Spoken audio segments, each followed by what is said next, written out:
Welcome, Dr Chelinay Gates. Saw your beautiful book. Tell us a little bit about it. And also the artwork is designed by yourself. Yes. I've done all the artworks for it. This is just a photocopy and a mock-up of the book. It's presently, as we speak, being printed by Telwell in Canada. And they're an amazing company.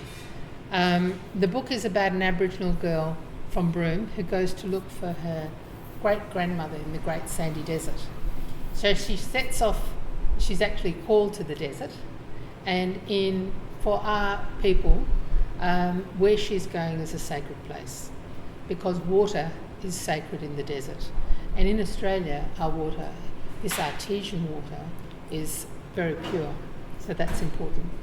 Well, she goes there and she's followed by a group of women who come to look for her, and those women represent every type of woman, from a hard-faced lawyer who studied at the time of Germaine Greer in Sydney, to the bush tracker with the big beard, female bush tracker with the big beard and her dog Gopher. But the whole essence of the book is about transformation, finding oneself, and it also talks about Indigenous dreaming. And when it's looking at the dreaming story, it's showing prophecy for now. It talks about global warming and how we can't sleep. So insomnia is one of the byproducts of a battle that happened between the two rainbow serpents eons ago. How does the story come to you? How did the idea of writing the books? It's not completely fictional. Well, I was asked to write a children's book.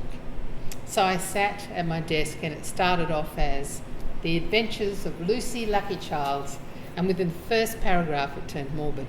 So how I write it is I sit and I see what is happening and I write and I try to find words to write it down. All the characters are based on either family or friends, people that I've known in the past and presently. And yeah, so these are probably also my own interactions, and it's been quite a journey. It's been cathartic, both for me and the family, but somehow the message has been very stabilising. And this is the first of three. So this is Lucky Child the Secret, the next is Lucky Child the Sacred. So here you get the whole plot and you find some of the spirituality in it, and then the next one is some of the answers.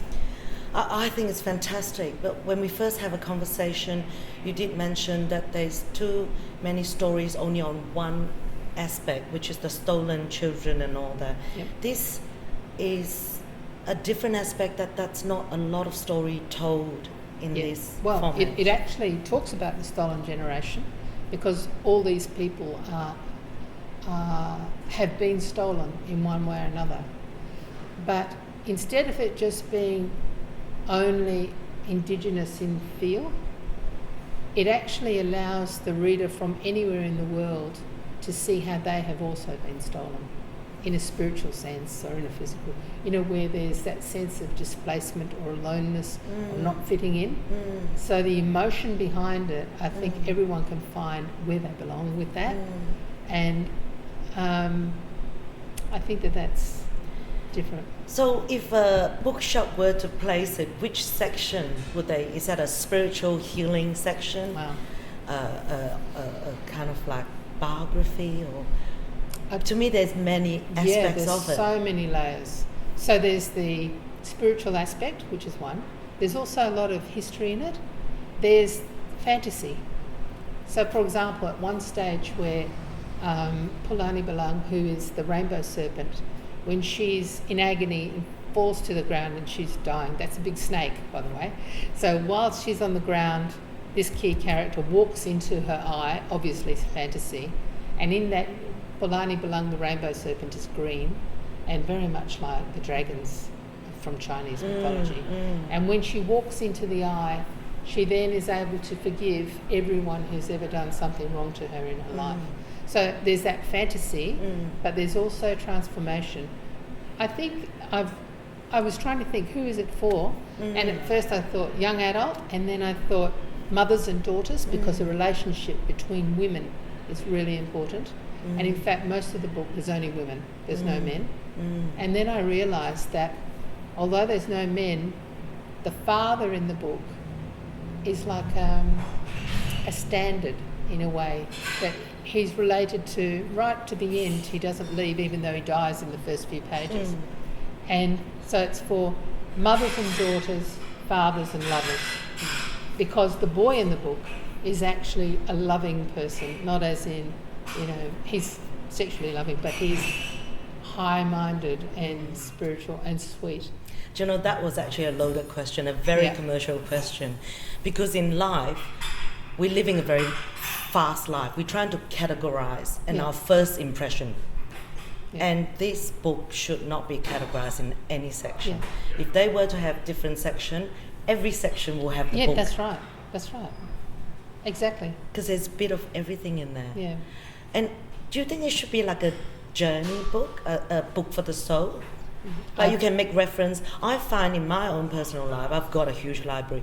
There's always a book for it. And it's not reading cover to cover. When I am in need of something, I pick up that book and it just speaks to me. Yeah.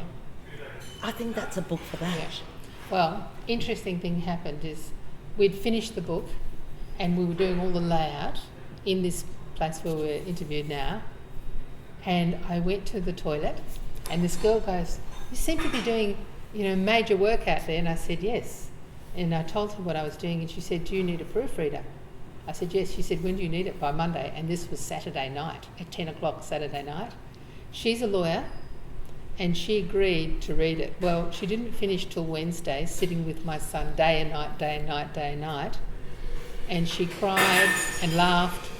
And when she'd read the last few words, she was crying and I said, "Are you all right?" And she said, "It's just touched me deeply to my own life." And I said, "That's the greatest compliment you could pay me." So I think that, and not me, but pay the book. Because if you can't, I don't think there's a person alive who could read this and be neutral unless you've got some psychological problem.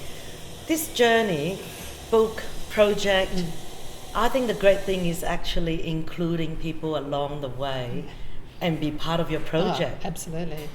You've touched so many people. Well, I'm allowing destiny to take its course, and I knew that when she agreed to do that, her father came and said, "Why did you agree to this?" And she said, "When she told me, I knew I couldn't say no." And I think that's also my contract with life. So when you asked me to speak, I couldn't say no, even though I don't know what I'm talking about. So it's like that. You're only here for, I'm on the homeward run. Over there's the grave, and I don't have time for not saying yes. Or being very discerning about what I say yes to. Say yes as many times as you can. So would that be a book launch? How can we... Yeah, the book launch, I believe it's going to be in Woodside, and I believe it's going to be in October, early October. And Tellwell are presently printing day and night to try and get it done. And I'll also be doing a book signing in London in November, and I hope to do one in Paris. And I'm asking this same girl if she'll translate the whole manuscript into French. And because the Canadian team are very excited by the book, and they said it'd be lovely to have it in French. Again, I'm in awe. I think we're going to get an autographed copy. Yeah, you will. Absolutely. And follow your journey, be part of the journey. Absolutely. Oh, thank you very much. Thank you very much. Thank you.